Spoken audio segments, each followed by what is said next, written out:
Jake Morrison looked out at the stars from his ship's main window. He had been traveling for 6 months now, leading a small group of ships back to where Earth used to be. His crew was excited and scared at the same time. They were going home, after 30,000 years.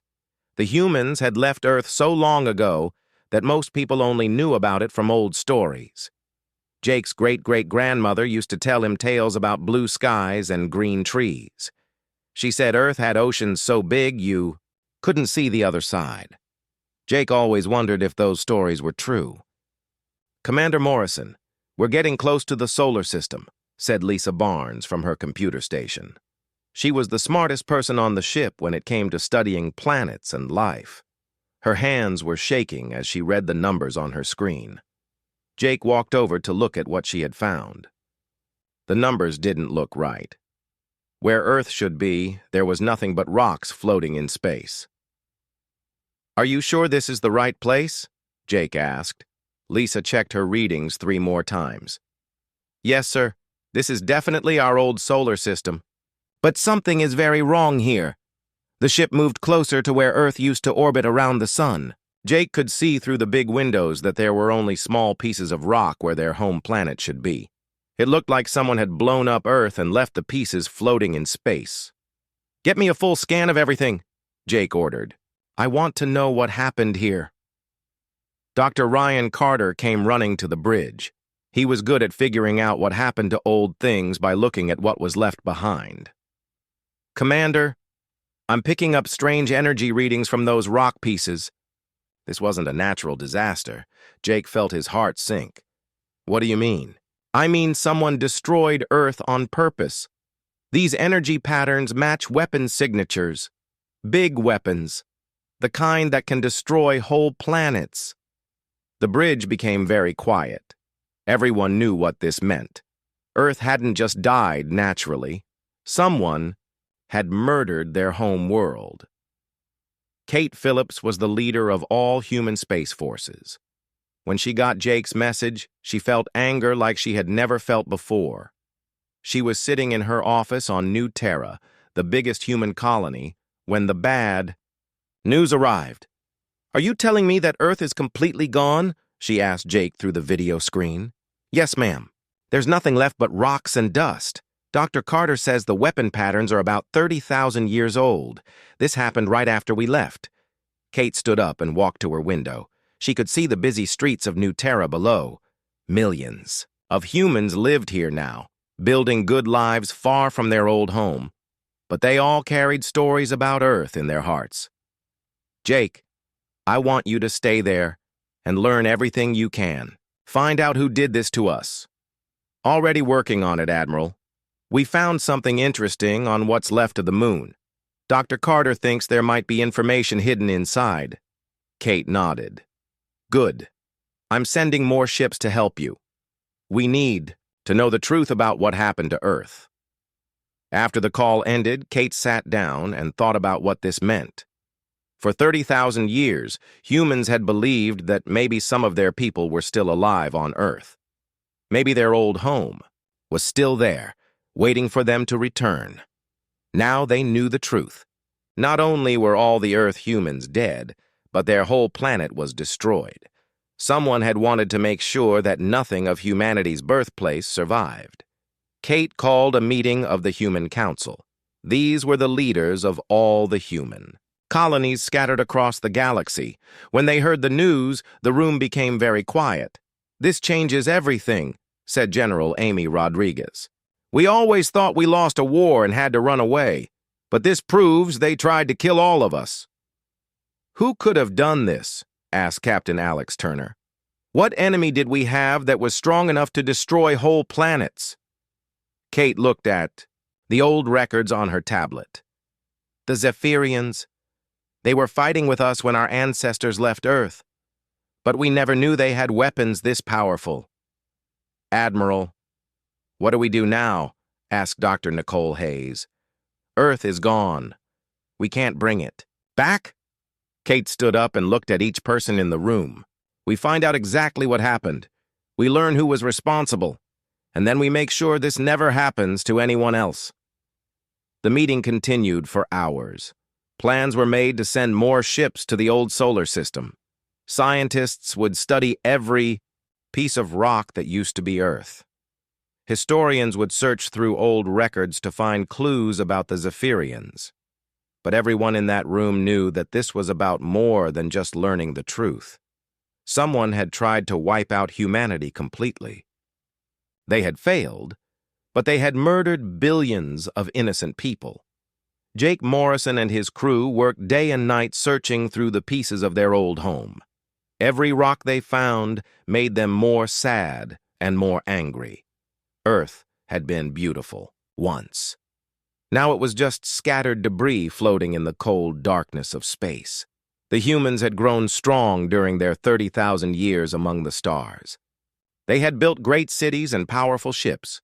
They had learned to survive in the harshest places in the galaxy. Now they were going to learn something else. They were going to learn what happened when someone tried to destroy humanity and failed. Dr. Ryan Carter put on his spacesuit and got ready to explore what was left of Earth's moon. The moon had been broken into 3 big pieces, but it was still there floating in space. Jake Morrison watched from the ship as Ryan and his team flew, their small craft toward the largest chunk of moon rock. "Be careful down there," Jake said into his radio. "We don't know what we might find." Ryan landed his ship on the surface of the broken moon. The gravity was much weaker than normal, so he had to move slowly. His team spread out with their tools to scan the rock and look for anything interesting.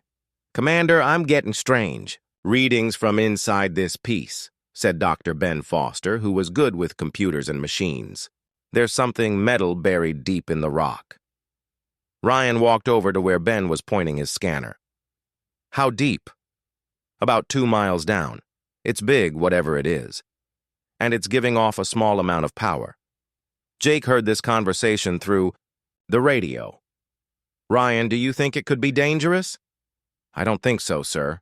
The power reading is very low. It might be some kind of old storage facility." The team spent 3 days digging through the moon rock with their laser tools. The work was slow and hard, but finally they broke through into a large metal room.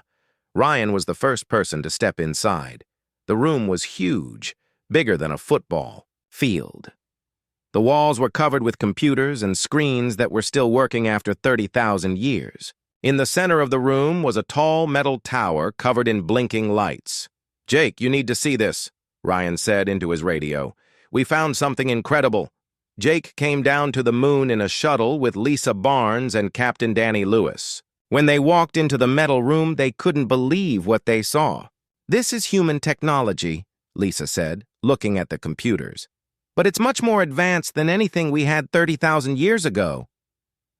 Danny walked over to one of the working computers. Words appeared on the screen in Old English that he could barely read. It says, "Welcome, children of Earth.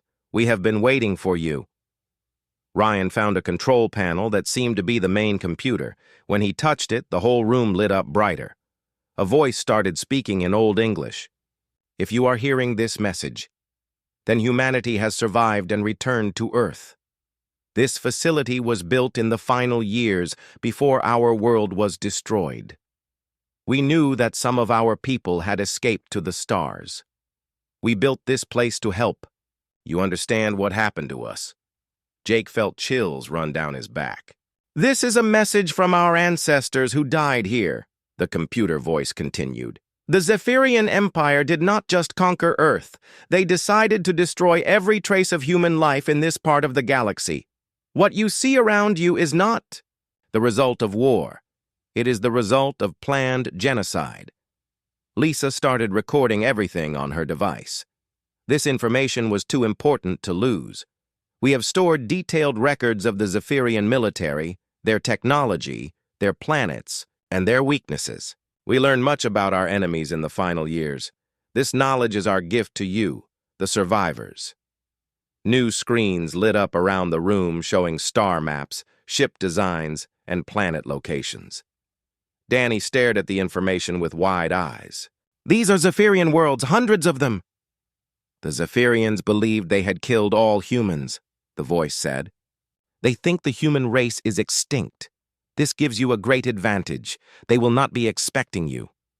Ryan found another section of computers that showed weapon designs. Jake, look at this. These are plans for weapons that can destroy planets. The same kind that killed Earth. Our final gift to you is the location of the Zephyrian homeworld, the voice continued. We could never reach it with our primitive ships. But you have had 30,000 years to grow strong. You have the power to make them pay for what they did to us. A large screen showed a detailed map of a star system far away. At the center was a planet marked with the symbol of the Zephyrian Empire. Jake felt a cold anger growing inside him. They tried to kill all of us. There is one more thing you must know, the voice said. The Zephyrians did not stop with Earth. After they destroyed our world, they hunted down every human colony within 50 light years. Millions of our people died on dozens of worlds.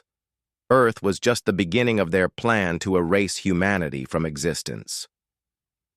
The room became very quiet. Everyone understood now that this wasn't just about Earth. The Zephyrians had tried to commit genocide against the entire human race. Lisa found records of the other colonies that had been destroyed. New Boston, Liberty Station, Hope Colony. They killed everyone. But they failed, Danny said. Some humans got away and survived. Jake started copying all the information from the computers. We need to get this back to Admiral Phillips right away. The ancient voice spoke one last time. We could not save our world, but we saved this knowledge for you. Use it wisely. Make sure that no other race ever suffers what we suffered. And remember us when you stand victorious over the ashes of our enemies. The team spent 2 more days downloading every piece of information from the facility. There were detailed plans of Zephyrian ships, maps of their trade routes, and even personal information about their leaders. When they finally returned to their ship, Jake immediately sent a message to Admiral Phillips. We found something that changes everything. The Zephyrians didn't just destroy Earth. They tried to kill every human in the galaxy. Kate Phillips received the message while she was meeting with the Human Council. When she read Jake's report, she stood up and slammed her hand on the table. 30,000 years ago, they tried to make humanity extinct, she said to the other leaders. They failed. Now it's our turn. General Rodriguez looked at the star maps that Jake had sent. We know where they live now. We know how their ships work, and they think we're all dead. Admiral, said Captain Turner, what are your orders? Kate looked out the window at the busy streets of New Terra. Millions of humans lived peaceful lives here, not knowing that their ancestors had been victims of genocide. That was about to change. We're going to war, she said, not for conquest, not for resources, for justice. The other leaders nodded. They all understood that this was different from any conflict humans had ever fought. This was about making sure that the attempted murder of their race did not go unpunished. How long will we need to prepare? Asked Dr. Hayes. Kate thought about the size of the Zephyrian Empire and the weapons they would need. 2 years. Maybe 3.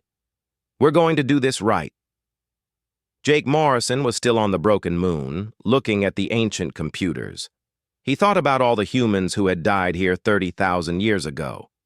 They had built this facility knowing they would never live to see it used, but their sacrifice had not been in vain. Their knowledge would help humanity get revenge for Earth.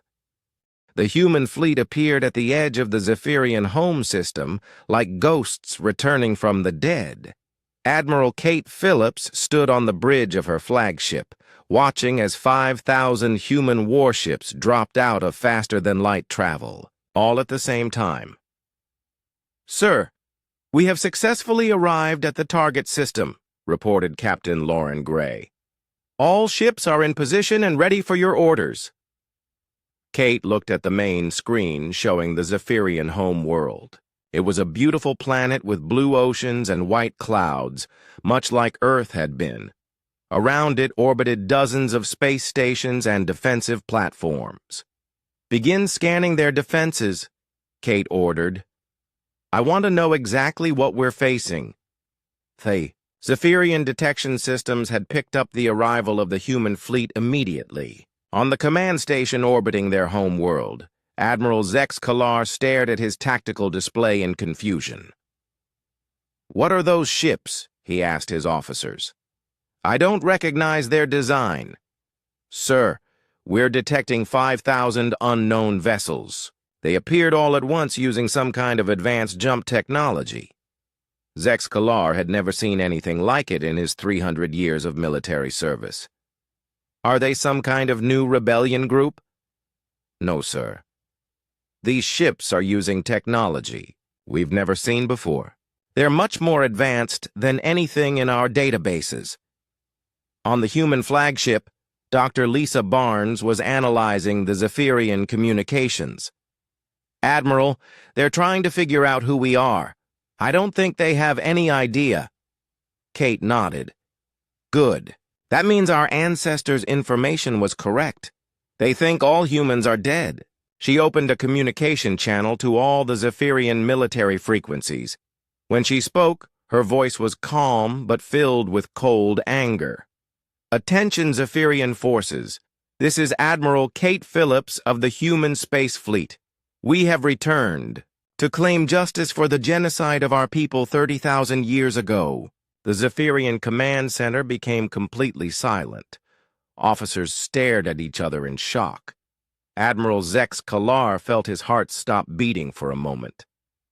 That's impossible, he whispered. Humans are extinct. We killed them all, Kate continued. Her message. You destroyed our home world and murdered billions of innocent people. You hunted down our colonies and tried to erase our species from existence. You failed.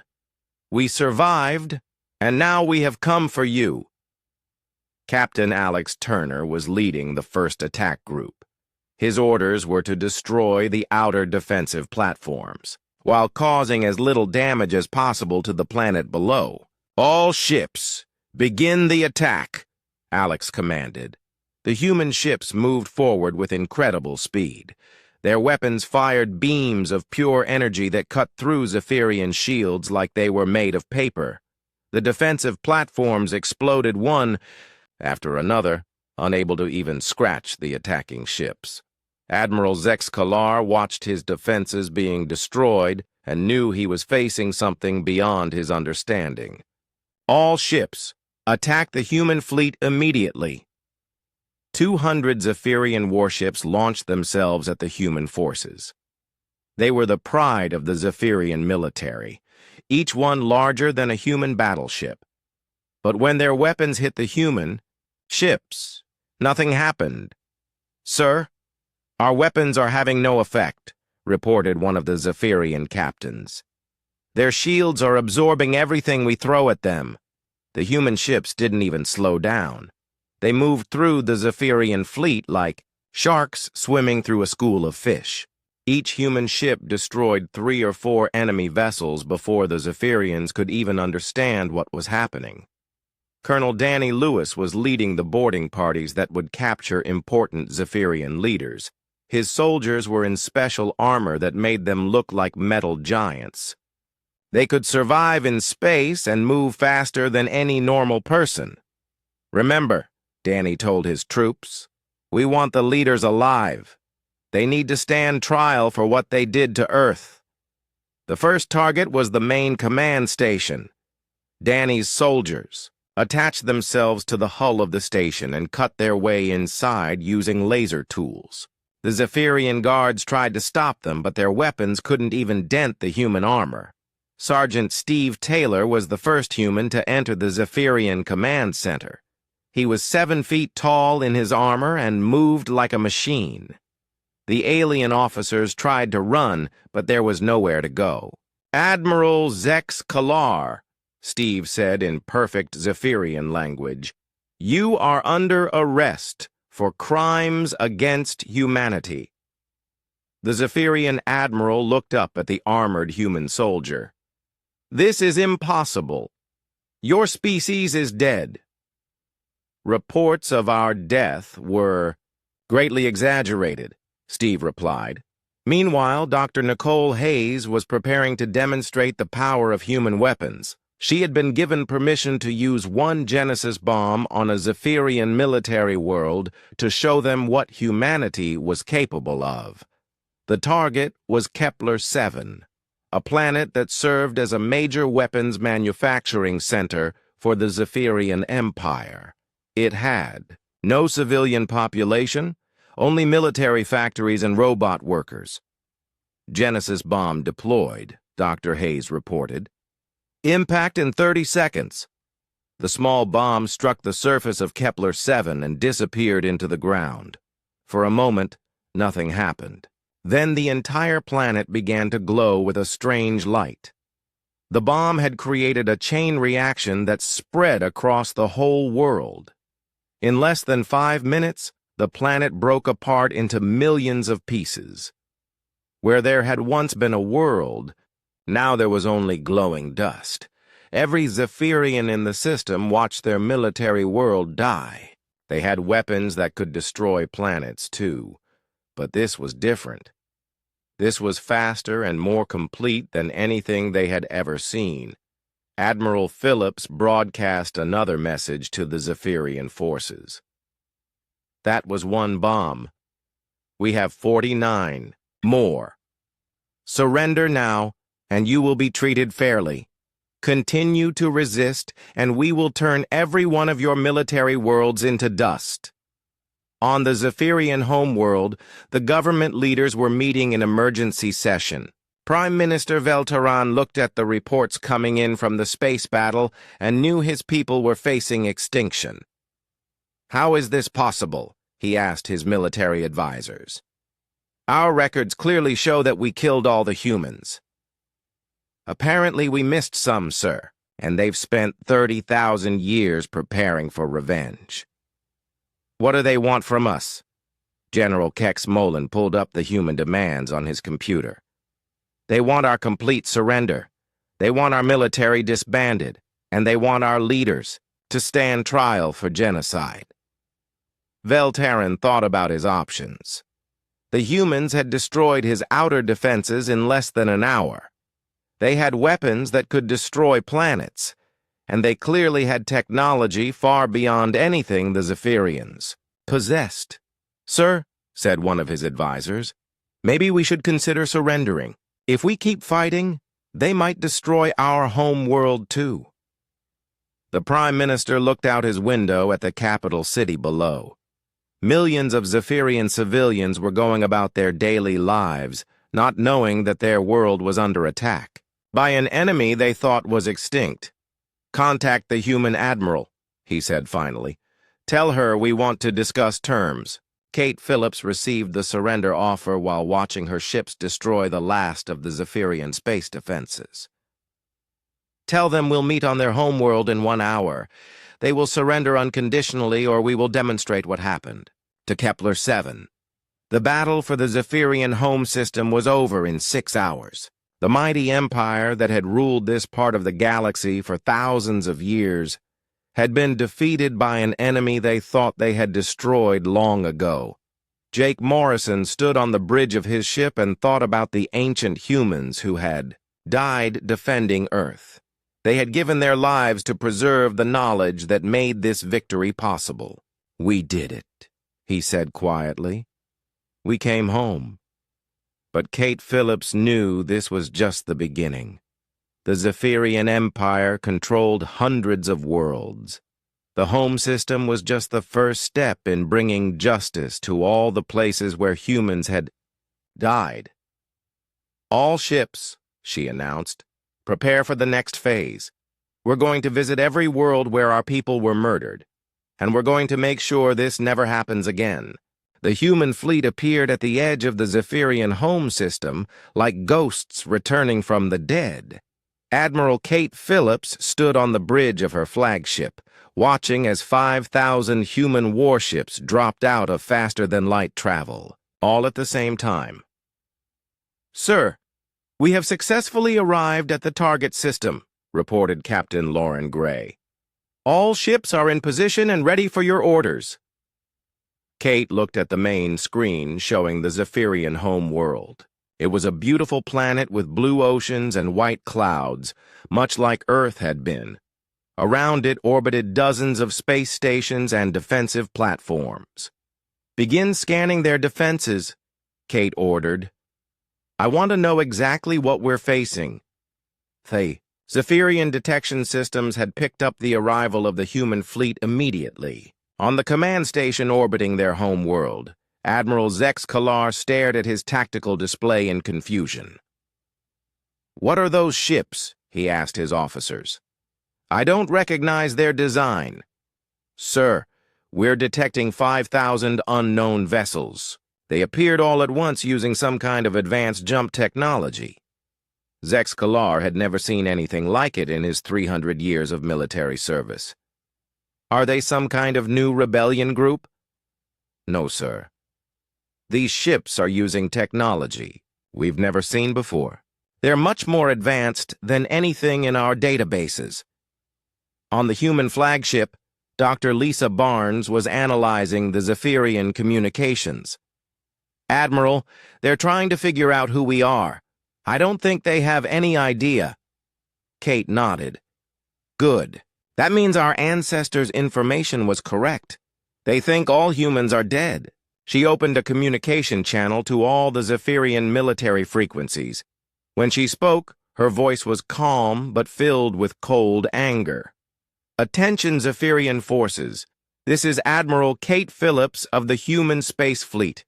We have returned to claim justice for the genocide of our people 30,000 years ago." The Zephyrian command center became completely silent. Officers stared at each other in shock. Admiral Zex Kalar felt his heart stop beating for a moment. "That's impossible," he whispered. "Humans are extinct. We killed them all," Kate continued. Her message: "You destroyed our home world and murdered billions of innocent people. You hunted down our colonies and tried to erase our species from existence. You failed. We survived, and now we have come for you." Captain Alex Turner was leading the first attack group. His orders were to destroy the outer defensive platforms, while causing as little damage as possible to the planet below. "All ships, begin the attack," Alex commanded. The human ships moved forward with incredible speed. Their weapons fired beams of pure energy that cut through Zephyrian shields like they were made of paper. The defensive platforms exploded one after another, unable to even scratch the attacking ships. Admiral Zex Kalar watched his defenses being destroyed and knew he was facing something beyond his understanding.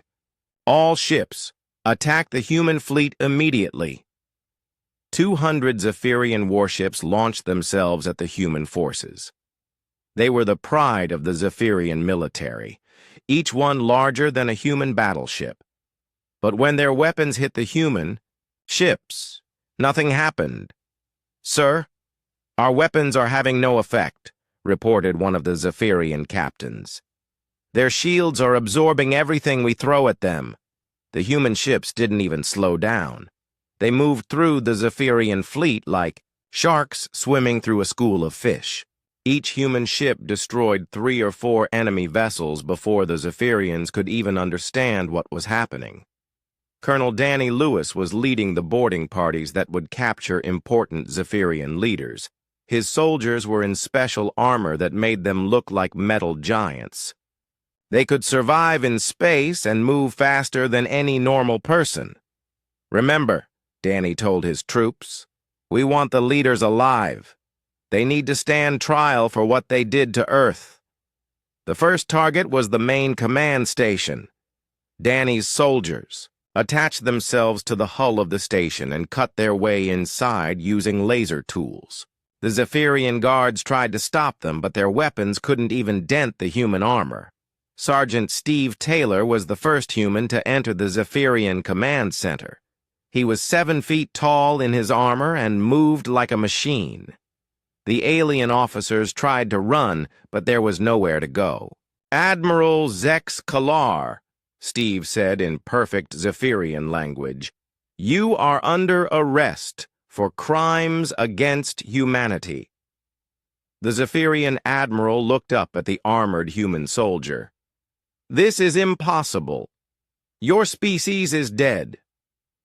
Reports of our death were greatly exaggerated, Steve replied.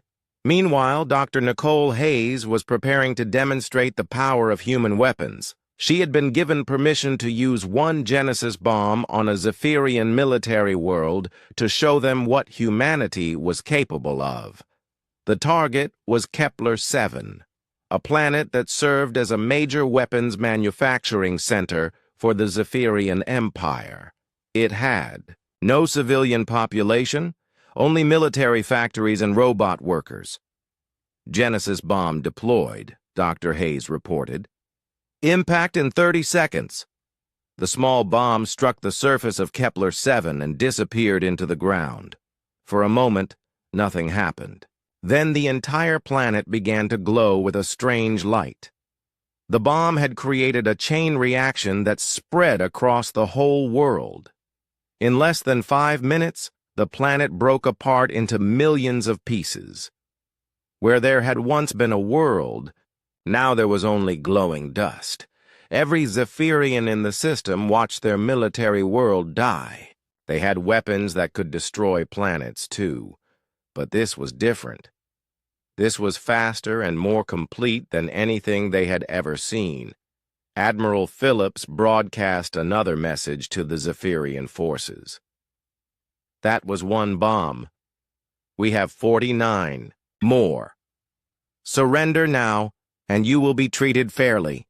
Continue to resist, and we will turn every one of your military worlds into dust. On the Zephyrian homeworld, the government leaders were meeting in emergency session. Prime Minister Velteran looked at the reports coming in from the space battle and knew his people were facing extinction. How is this possible? He asked his military advisors. Our records clearly show that we killed all the humans. Apparently we missed some, sir, and they've spent 30,000 years preparing for revenge. What do they want from us? General Kex Molan pulled up the human demands on his computer. They want our complete surrender. They want our military disbanded, and they want our leaders to stand trial for genocide. Velteran thought about his options. The humans had destroyed his outer defenses in less than an hour. They had weapons that could destroy planets, and they clearly had technology far beyond anything the Zephyrians possessed. Sir, said one of his advisors, maybe we should consider surrendering. If we keep fighting, they might destroy our home world too. The Prime Minister looked out his window at the capital city below. Millions of Zephyrian civilians were going about their daily lives, not knowing that their world was under attack by an enemy they thought was extinct. Contact the human admiral, he said finally. Tell her we want to discuss terms. Kate Phillips received the surrender offer while watching her ships destroy the last of the Zephyrian space defenses. Tell them we'll meet on their homeworld in 1 hour. They will surrender unconditionally or we will demonstrate what happened. To Kepler-7. The battle for the Zephyrian home system was over in 6 hours. The mighty empire that had ruled this part of the galaxy for thousands of years had been defeated by an enemy they thought they had destroyed long ago. Jake Morrison stood on the bridge of his ship and thought about the ancient humans who had died defending Earth. They had given their lives to preserve the knowledge that made this victory possible. We did it, he said quietly. We came home. But Kate Phillips knew this was just the beginning. The Zephyrian Empire controlled hundreds of worlds. The home system was just the first step in bringing justice to all the places where humans had died. All ships, she announced, prepare for the next phase. We're going to visit every world where our people were murdered, and we're going to make sure this never happens again. Admiral Kate Phillips walked into the Great Hall of the Zephyrian Government Building. The room was huge, with tall windows and walls covered in paintings showing the history of their empire. But today, it would witness the end of that empire. Prime Minister Veltarin stood at the center of the room with 50 other Zephyrian leaders. They were all wearing their finest clothes, but Kate could see fear in their eyes. These aliens had ruled the galaxy for thousands of years, and now they were about to lose everything. "I am Admiral Phillips of the Human Space Command," Kate said as she approached the group. "You are all under arrest for the crime of genocide against the human race." Veltarin stepped forward. He was tall and thin, with blue skin and 4 arms. His species had evolved on a world with heavy gravity, making them much stronger than humans. But his strength meant nothing now. "Admiral Phillips, we are prepared to discuss the terms of our surrender," he said in accented English. Kate looked at him with cold eyes. "There are no terms to discuss. You will surrender unconditionally. Your military will be disbanded. Your weapons will be destroyed, and you will answer for the crimes you committed 30,000 years ago." "But, Admiral, those events happened long before any of us were born." "We had nothing to do with the destruction of Earth." Kate pulled out a small device and activated it. A hologram appeared showing the moment when Earth was destroyed. The Zephyrian leaders watched as their ancestors' weapons tore apart the human homeworld. "Your people didn't just destroy our planet," Kate said. "They hunted down every human settlement for 50 light years in every direction. They murdered billions of innocent people.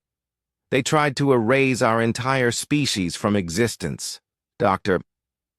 Lisa Barnes stepped forward carrying a data pad. "We found records of 67 human colonies that were destroyed by Zephyrian forces. Men, women, and children were killed on every one of those worlds." General Amy Rodriguez entered the hall, followed by a group of human soldiers. The soldiers were not wearing their armor, but the Zephyrians could see how much stronger and faster they were than normal humans. "The terms of surrender are simple," Amy said. "All Zephyrian military forces will lay down their weapons immediately. All warships will be turned over to human forces. All weapons factories will be shut down permanently." "And what will happen to our people?" asked Veltarin. Kate walked to the window and looked out at the Zephyrian capital city. Millions of alien civilians were going about their normal lives. "Your people will be relocated to designated worlds where they can live in peace. You will be supervised by human administrators, but you will not be harmed. You're going to exile us from our own worlds. You will keep some of your worlds, but the ones that were used for military purposes will be given to other species that you conquered over the centuries." Dr. Nicole Hayes came into the hall carrying a metal briefcase. Inside were the control devices for the Genesis bombs that could destroy planets. "Admiral, the remaining military worlds have been evacuated. We can proceed with the demonstration." Kate nodded. "Show them what happens to worlds that are used to build weapons of genocide." On the main screen in the hall, everyone watched as 12 Zephyrian military worlds were destroyed simultaneously. The planets that had built the weapons used to kill humans were turned into glowing dust in a matter of minutes. The Zephyrian leaders stood in shocked silence. They had never seen such power used so precisely. The humans could have destroyed their homeworld just as easily, but they had chosen to spare the innocent civilians. "This is the price of genocide," Kate said. "Every world that was used to plan or carry out the murder of humans has been destroyed. Your people are alive because we are not like you. We do not kill innocent civilians." Captain Alex Turner brought in a group of Zephyrian military officers who had been captured during the space battle. Among them was Admiral Zex Kalar, who had commanded the defenses of the home system. These officers will stand trial for war crimes, Alex announced. Anyone who gave orders that resulted in human deaths will be held accountable. Admiral Zex Kalar looked at Kate with something like respect. I have never seen such advanced technology. How did your people become so powerful? 30,000 years of survival, Kate replied. When you try to exterminate a species and fail, the survivors become very good at building weapons. Colonel Danny Lewis entered with another group of prisoners. These were the Zephyrian government officials who had access to the historical records of the genocide. We found the complete files, Danny reported. Every order given, every world targeted, every human killed. It's all documented. Prime Minister. Veltaran realized that there would be no escaping justice. The humans had evidence of everything his ancestors had done. What do you intend to do with us? The leaders who gave the orders are long dead, Kate said. But the institutions that carried out those orders still exist. Those institutions will be dissolved. The current leaders will be removed from power and tried for maintaining a system built on genocide. Dr. Ryan Carter came forward with a holographic display showing the remains of Earth. We are going to rebuild our homeworld. It will take 10 years, but when we're finished, Earth will be alive again. How is that possible? Asked Veltaran. The planet was completely destroyed. We have technology that can rebuild worlds from asteroid debris. Every piece of rock that used to be Earth will be put back together. Our people will have their home again. Kate walked over to a large window and looked up at the sky. The human fleet was still visible as tiny lights among the stars. 5,000 of the most advanced warships ever built, carrying soldiers who were more like superhumans than ordinary people. For 30,000 years we have carried the memory of what you did to us, she said. Every human child learned the story of Earth's destruction. Every human adult worked to make sure we would be strong enough to return someday. And now you have returned for revenge, Veltaran said quietly. No, Kate replied. Revenge would mean doing to you what you did to us. We could destroy every Zephyrian world and kill every member of your species. But we won't. That would make us no better than you. General Rodriguez stepped forward. Instead, we're going to make sure this never happens again. The Zephyrian Empire is finished. Your military is disbanded. Your weapons are destroyed. You will never again have the power to commit genocide.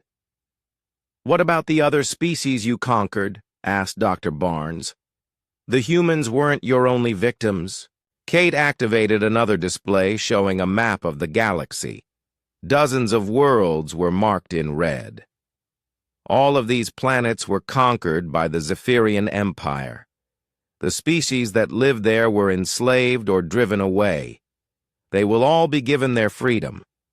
The Zephyrian leaders realized that their empire was being completely dismantled. Every world they controlled would be given independence. Every species they had oppressed would be set free. The age of Zephyrian dominance is over, Kate announced. A new age is beginning.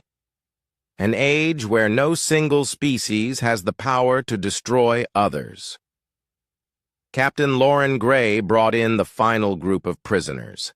These were the scientists and engineers who had built the planet-killing weapons used against Earth. These individuals will be sent to human colonies where they will spend the rest of their lives working to repair the damage their weapons caused, Lauren said. Jake Morrison had been watching the proceedings from the back of the hall.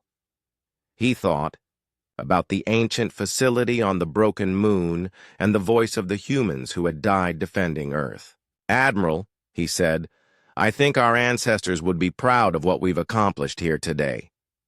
Kate nodded. We kept our promise to them. We came back. We made the Zephyrians answer for what they did, and we made sure it will never happen again. The surrender ceremony continued for several more hours. Every detail of the new order was explained to the Zephyrian leaders. They would keep their home world and a few colony planets, but they would live under human supervision for the next 1,000 years. When it was finally over, Kate stood alone in the Great Hall. Through the windows, she could see human shuttles landing all over the capital city. Her people were taking control of the government buildings and military installations. "It's finished," she said to herself. "Earth is avenged." But even as she spoke those words, Kate knew this was really just the beginning. Rebuilding Earth would take years. Freeing all the oppressed species would take decades. Building a new order in the galaxy would take centuries. The humans had returned home after 30,000 years. They had found justice for their murdered world. Now they had to prove they could build something better than what they had destroyed. 6 months after the surrender, Captain Steve Taylor walked through the halls of the former Zephyrian Military Academy. The building had been converted into a school where young aliens from dozens of different species learned about freedom and cooperation instead of conquest and war. "How are our students doing?" Steve asked Professor Linda Scott, who had been put in charge of the new educational program. "Better than expected," Linda replied. "Many of these young Zephyrians have never heard the true history of what their empire did. When they learn about the genocide of humans and other species, they're horrified." Steve looked into one of the classrooms where a young Zephyrian was reading about the destruction of Earth. The student's face showed shock and sadness as he learned what his ancestors had done. "It's not their fault," Steve said. "They didn't choose to be born into an empire built on murder. No, but they have to live with the consequences, and they have to help build something better." Meanwhile, on the other side of the galaxy, Dr. Ryan Carter was overseeing the reconstruction of Earth. The project was massive, requiring hundreds of ships and thousands of workers. They were literally putting a planet back together piece by piece. "How long until we have a solid surface?" asked his assistant, Engineer Mark Davis. "Another 2 years," Ryan replied. "Then we can start building the atmosphere and adding water. The whole process will take about 8 more years." Mark looked at the slowly forming sphere that would become the new Earth. "It's incredible that we can do this. Our ancestors gave us the knowledge. We're just using it to bring their world back to life." On New Terra, Admiral Kate Phillips was meeting with representatives from 40 different alien species. These were the survivors of worlds that had been conquered by the Zephyrian Empire over the centuries. "The humans have given us back our freedom," said Ambassador Krevell of the Andorian people. "But many of our worlds were destroyed long ago. We have nowhere to go." Kate looked at the holographic map floating above the conference table. It showed thousands of habitable worlds that had been empty for centuries. "The galaxy is large enough for everyone. We will help you find new homes." "What about the Zephyrians?" asked Commander Zul Kex of the Rigel Federation. "What's to stop them from rebuilding their military and attacking us again?" General Amy Rodriguez answered this question. "The Zephyrian military has been completely disbanded. Their weapons factories have been destroyed. They are forbidden from building warships or planet-killing weapons. And if they try anyway, then they will face the full power of the human space fleet," Kate said firmly. "We will not allow another genocide to happen anywhere in this galaxy." Dr. Nicole Hayes was working on a different kind of problem. She was trying to figure out how to detect if any species was secretly building weapons of mass destruction. Her new sensors could scan entire star systems and identify dangerous technology from thousands of light years away. If anyone tries to build planet-killer weapons, she told her research team. "We'll know about it immediately." "What if they try to hide their activities?" asked Dr. Brian Clark. "These sensors can detect the unique energy signatures of antimatter weapons and planet crackers. There's no way to hide that kind of technology from us." On the Zephyrian homeworld, former Prime Minister Veltaran was working in a garden. He had been stripped of his political power but allowed to live as a private citizen. Every day, he tended to flowers and vegetables, thinking about how different his life had become. A human supervisor named Captain Tim Walsh came to check on his progress. "How are you adjusting to civilian life?" "It's strange," Veltaran admitted. "For my entire career, I was responsible for governing millions of people. Now I'm responsible for a few dozen plants." "Do you miss the power?" Veltaran thought about this question for a long time. "I miss feeling important, but I don't miss the weight of ruling an empire built on the suffering of others." Tim nodded. "The humans could have executed all of you for war crimes. Instead, they're giving you a chance to build a new life." "Yes, I'm grateful for that even, though it's hard to admit." Meanwhile, Colonel Danny Lewis was training a new kind of peacekeeping force.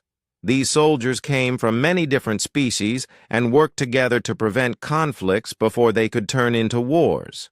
"Remember," Danny told a mixed group of human, Andorian, and reformed Zephyrian recruits, "our job is to protect innocent people. We don't care what species they are or what planet they come from." The trainees practiced working together despite their very different biologies and cultures. Humans were good at quick thinking and adaptation. Andorians were excellent at long-term planning. Even some Zephyrians had useful skills when they were properly motivated.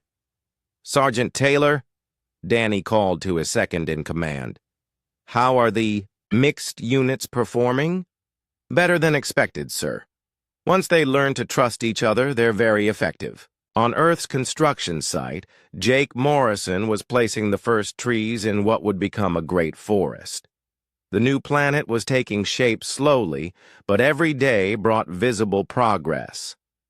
"These trees are grown from genetic samples we preserved 30,000 years ago," he told the workers helping him. "When Earth is finished, it will have the same plants and animals it had before the Zephyrians destroyed it." An alien worker, one of the volunteers from a species that had also been oppressed by the Zephyrians, looked up at Jake with curiosity. "Why are you rebuilding your old world instead of just finding a new one?" Jake thought about the ancient voices he had heard in the moon facility. "Because Earth is more than just a planet. It's the symbol of our survival. When people see that we brought our murdered world back to life, they'll know that evil never really wins." Back on New Terra, Admiral Phillips was reading reports from across the galaxy. The new order was working better than anyone had expected. Species that had been enemies for centuries were learning to cooperate. Trade was increasing between worlds that had never communicated before. "Admiral," said Captain Alex Turner, "we're receiving requests for help from dozens of systems. They want human peacekeepers to help resolve local conflicts." "How many requests?" "Over 200 so far. Word is spreading that humans can be trusted to be fair and honest in disputes." Kate looked at the star map showing all the places where humans were now working to maintain peace. "We're going to need a much bigger fleet." "Are you thinking of building more ships?" "No, I'm thinking of training more peacekeepers from other species. The galaxy shouldn't depend on humans alone to keep the peace." Dr. Lisa Barnes was working on the most ambitious project of all. She was creating a galactic constitution that would prevent any single species from gaining enough power to commit genocide. Representatives from hundreds of worlds were contributing ideas. The key principle: She explained to the Constitutional Convention, is that no species can be allowed to have weapons capable of destroying planets. And no species can be allowed to conquer others. What if a species refuses to follow these rules? Asked a delegate from the Centauri Republic. Then they will face the combined forces of everyone else in the galaxy. We're creating a system where aggression is impossible because the cost is too high. 5 years after the fall of the Zephyrian Empire, the galaxy was a very different place. Instead of one dominant species ruling over others, there were hundreds of independent worlds working together. Trade flowed freely between systems. Scientific knowledge was shared openly. The humans had become the guarantors of this new peace, but they had been careful not to become the new overlords. They helped mediate disputes and provided military support when needed, but they didn't try to rule other species. We learned the lesson of the Zephyrians, Kate Phillips said in a speech to the Galactic Assembly. Power corrupts, and absolute power corrupts absolutely. That's why we're building a system where no one has absolute power. Young Zephyrians who had grown up under the new system often asked their elders why their ancestors had chosen conquest over cooperation. The older generation found these questions difficult to answer. We thought we were superior to other species, one elderly Zephyrian told his grandson. We thought we had the right to rule over them. We were wrong about everything. But why did you destroy entire planets? Because we were afraid. Afraid that other species might become stronger than us. Afraid that they might do to us what we were doing to them. Fear made us cruel. The reconstruction of Earth continued steadily. As the new world took shape, humans from across the galaxy came to see their ancestral home being reborn. Many wept when they saw the blue oceans and green continents that their ancestors had described in stories. It's beautiful, said a young human who had been born on a distant colony world. I can see why our people fought so hard to protect it. Jake Morrison, now an old man, stood on the surface of the new Earth and breathed air that smelled like the forests of humanity's youth.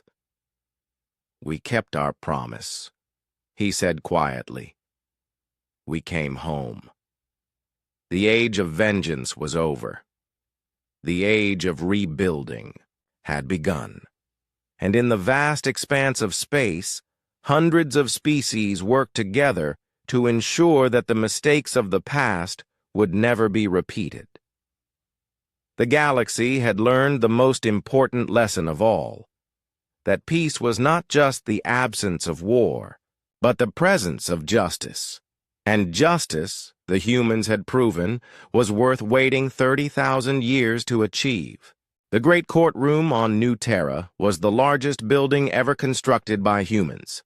It had seats for 10,000 spectators and representatives from every known species in the galaxy. Today, it would host the most important trial in galactic history.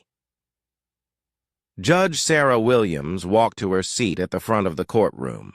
She had been chosen to lead the tribunal that would try the Zephyrian leaders for genocide.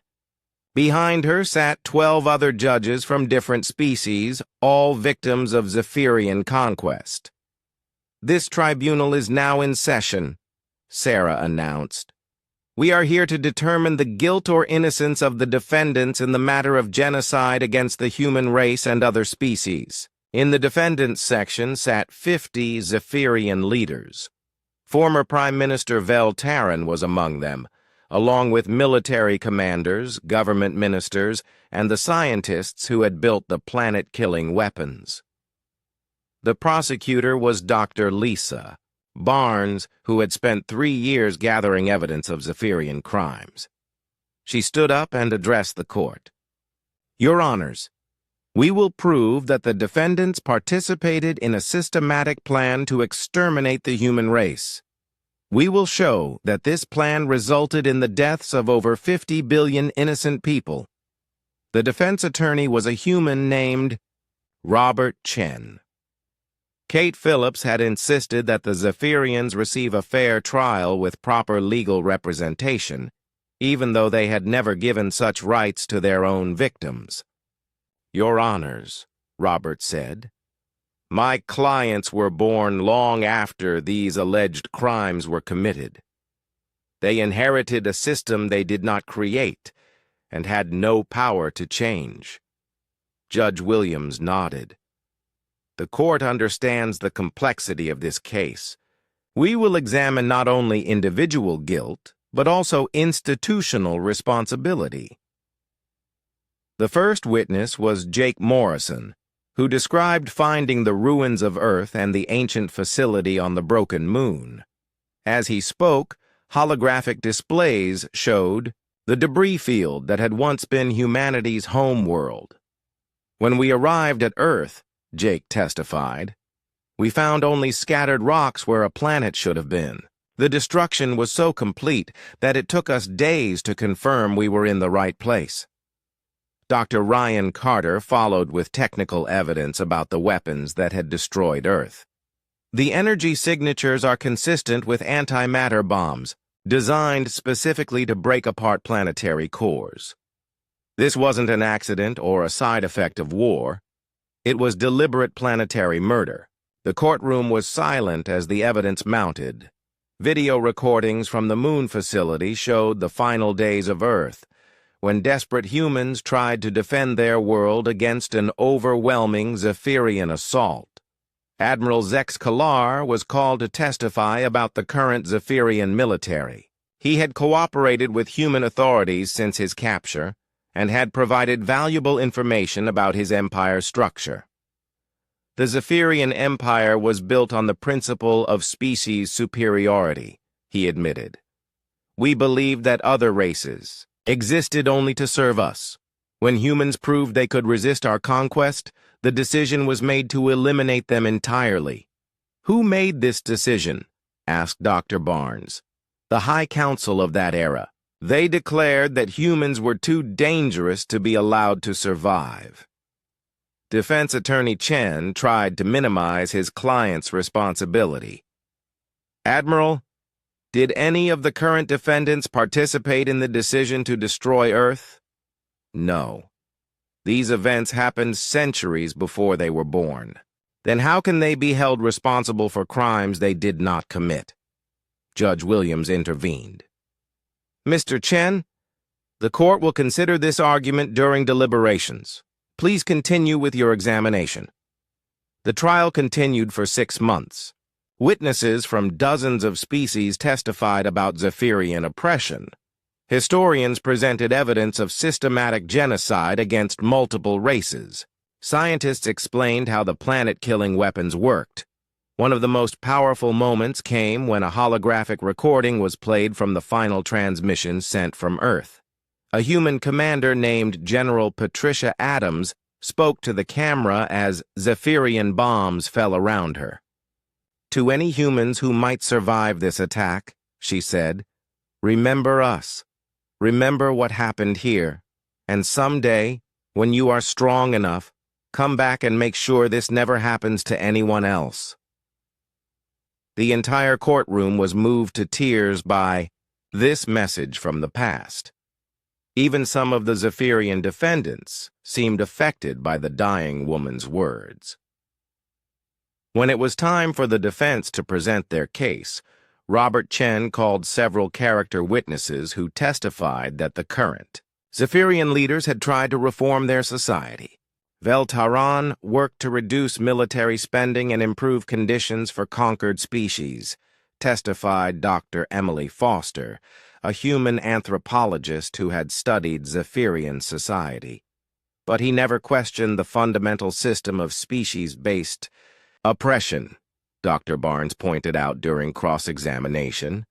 The defense also argued that the current defendants were victims of their own society's indoctrination. They were taught from birth that other species were inferior, Chen said. How can we blame them for believing what their entire culture told them was true? Former Prime Minister Veltaran took the stand in his own defense. He spoke slowly and carefully, trying to explain his people's actions without excusing them. "I understand now that what my ancestors did was evil," he said. "But at the time, we truly believed we were protecting our civilization from dangerous enemies. Did you ever question whether humans deserve to be exterminated?" asked Dr. Barnes. Veltarin was quiet for a long time. "No. I accepted the historical narrative that humans were a threat that had to be eliminated. I never investigated whether this was true. Even though you had access to the original records of what really happened, I chose not to look at those records. I was afraid of what I might find." This admission caused a stir in the courtroom. Many spectators could not believe that a leader would deliberately remain ignorant of his people's crimes. The most damaging testimony came from Dr. Kex Nolan, a Zephyrian scientist who had helped maintain the planet-killing weapons. He had agreed to testify in exchange for a reduced sentence. The weapons used to destroy Earth were kept in working condition for thousands of years after the genocide, he revealed. Every generation of Zephyrian leaders knew they possessed the power to commit genocide again. "Were these weapons ever intended for defensive purposes?" asked Dr. Barnes. "No.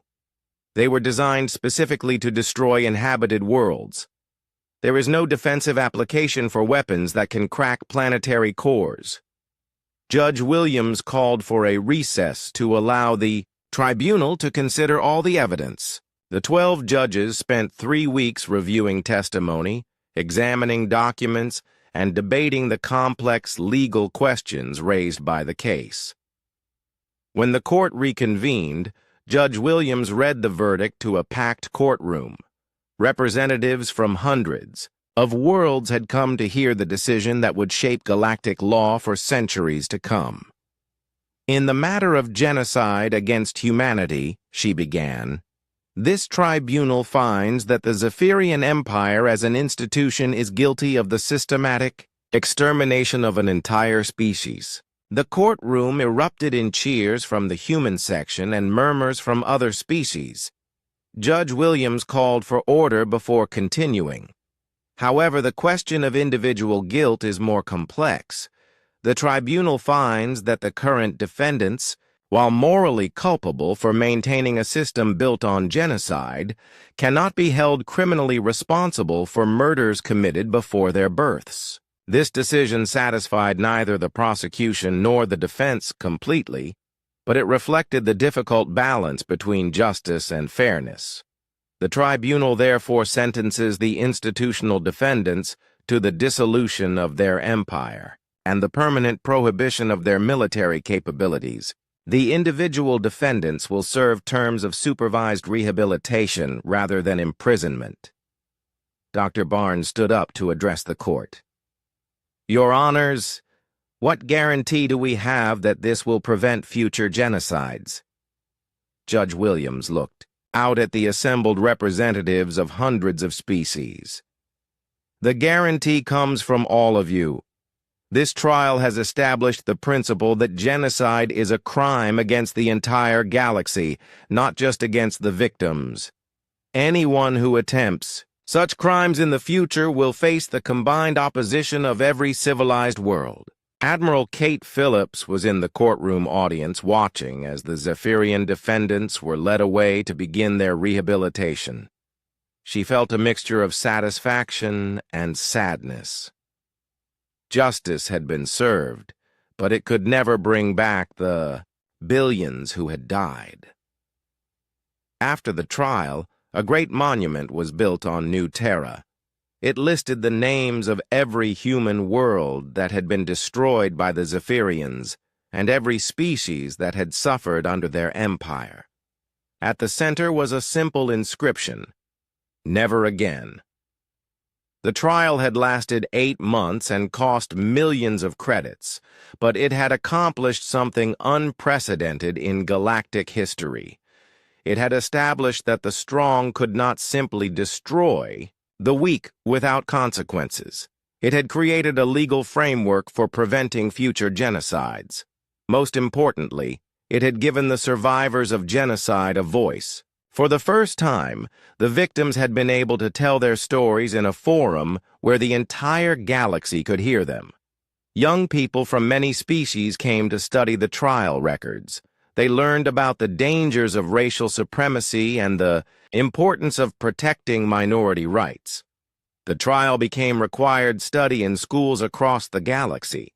10 years had passed since the Great Trial, and the day humanity had dreamed of for 30,000 years had finally arrived.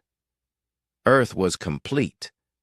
The blue and green world hung in space exactly where it had been before the Zephyrians destroyed it, looking almost identical to the planet their ancestors had loved. Dr. Ryan Carter stood on the observation deck of the space station orbiting the new Earth, watching as the final atmospheric processors finished their work. The air was now breathable, the oceans were full of life, and green forests covered the continents.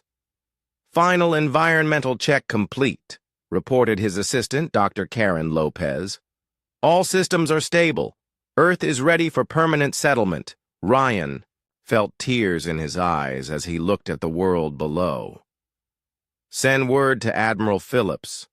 Tell her we can begin the homecoming ceremony." On New Terra, Admiral Kate Phillips received the message she had been waiting for. She was now an elderly woman, her hair gray and her face lined with age, but her eyes still burned with the same determination that had led humanity back to victory. "All fleet commanders," she announced over the communication system. "This is Admiral Phillips. Earth is ready. Begin the Great Return."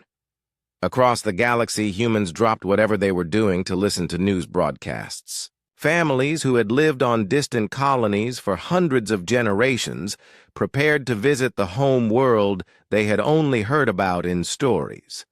Jake Morrison was now the oldest living human, nearly 120 years old, but still strong.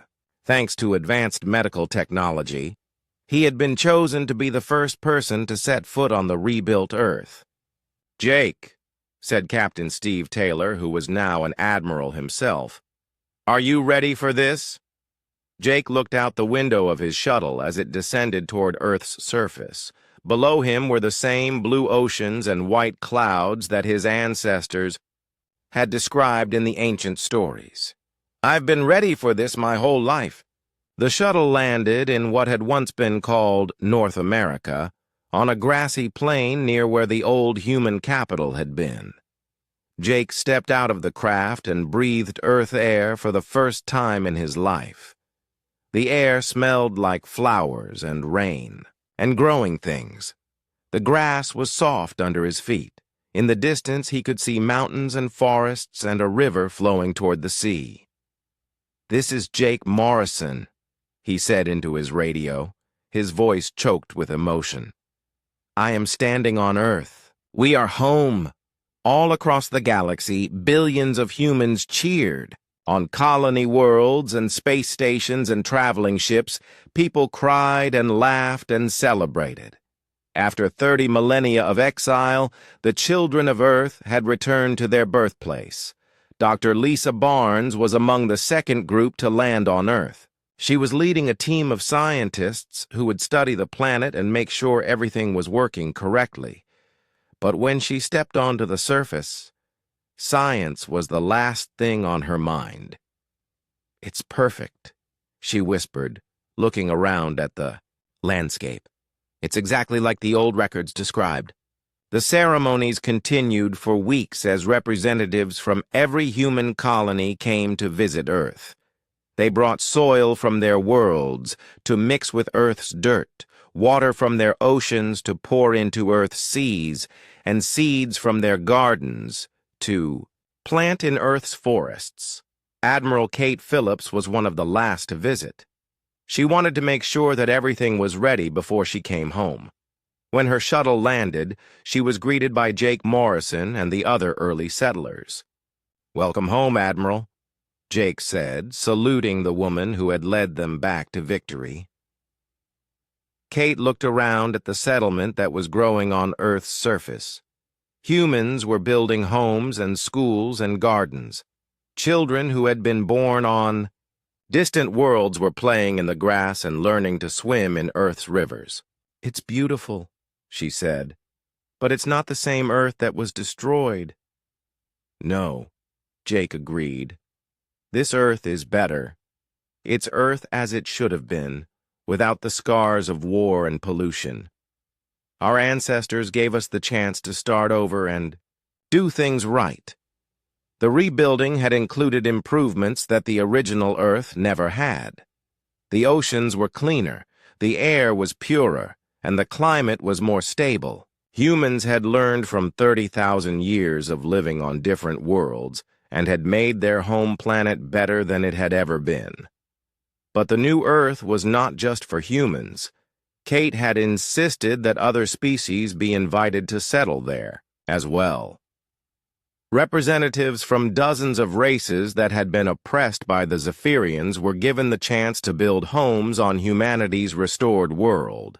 "Earth belongs to all who love freedom," Kate announced during the dedication ceremony. "We will not repeat the mistakes of those who came before us." Former Prime Minister Vel Taran was among the aliens who visited Earth. He had spent 10 years in rehabilitation, learning about the cultures his people had destroyed. When he saw the rebuilt world, he fell to his knees and wept. "We destroyed something so beautiful," he said to Kate. "How can you ever forgive us?" Kate helped the old Zephyrian to his feet. "Forgiveness is not about forgetting what happened. It's about choosing to build something better instead of remaining trapped by hatred. What can my people do to make amends? Help us build a galaxy where this never happens again. Teach your children why genocide is wrong. And remember that redemption is possible for those who truly seek it." The city that grew up around the landing site was named New Geneva, after the ancient Earth city where humans had once tried to create international law. This new city would be the capital of the Galactic Peace Council, the organization that had been created to prevent future wars. Dr. Nicole Hayes, now elderly but still brilliant, had designed a global monitoring system that could detect any attempt to build weapons of mass destruction anywhere in the galaxy. Giant sensors orbited Earth and transmitted information to defense stations throughout known space. "Never again will anyone have the power to destroy a world without warning," she explained to a group of young students. "The galaxy is watching now." The rebuilt Earth became a symbol of hope for oppressed species everywhere. Refugees from wars and disasters were welcomed to settle on the planet. Earth's cities became melting pots where hundreds of different cultures lived and worked together in peace. But humans also remembered their obligation to remember the past. A great museum was built on the site where the ancient moon facility had been found. It contained the records of every species that had been destroyed by the Zephyrians, and every world that had been lost to genocide. "We must never forget what hate can do," Jake Morrison said to a group of school children visiting the museum. "But we must also never forget what love can build." The children, who came from many different species, listened carefully to the old man's words. They were the first generation to grow up in the new galaxy, where cooperation was normal and war was rare. Colonel Danny Lewis, now a general, had established the Earth Defense Academy, where young beings from across the galaxy learned to be peacekeepers. The Academy's motto was simple: protect the innocent, defend the weak, serve all life. "What makes a good peacekeeper?" asked a young human cadet. "The courage to stand up to bullies, Danny replied. "The wisdom to know when to fight and when, to talk, and the compassion to care about people who are different from you." As the years passed, Earth became the center of a new kind of civilization. Instead of one species ruling over others, hundreds of races worked together as equals. Trade flowed freely between worlds. Knowledge was shared openly. Art and music and literature from thousands of cultures enriched every planet. The Zephyrians, under human supervision, had become valuable members of this new society. Their natural strength made them excellent builders and engineers. Their intelligence helped solve complex technical problems. And their sense of guilt motivated them to work extra hard to make up for their ancestors' crimes. "We cannot change the past," Veltaran said during a speech on the 20th anniversary of Earth's restoration. "But we can choose to build a better future." Admiral Kate Phillips had retired to a small house on Earth's coast, where she spent her days writing the history of humanity's return. She was one of the few people still alive who remembered the early days of the exile, and she wanted to make sure future generations understood what they had overcome. "The greatest victory," she wrote, "was not defeating the Zephyrians in battle. It was proving that we could build something better than what we destroyed. We could have become conquerors ourselves. Instead, we chose to become liberators." Jake Morrison lived to be 150 years old, long enough to see Earth's first native-born generation reach adulthood. These young humans had never known war or oppression. They took peace for granted in a way that their elders envied. "Is this what victory looks like?" asked one young woman during Jake's final public appearance. Jake looked out at the crowd of humans and aliens who had come to hear him speak. Children played together regardless of their species.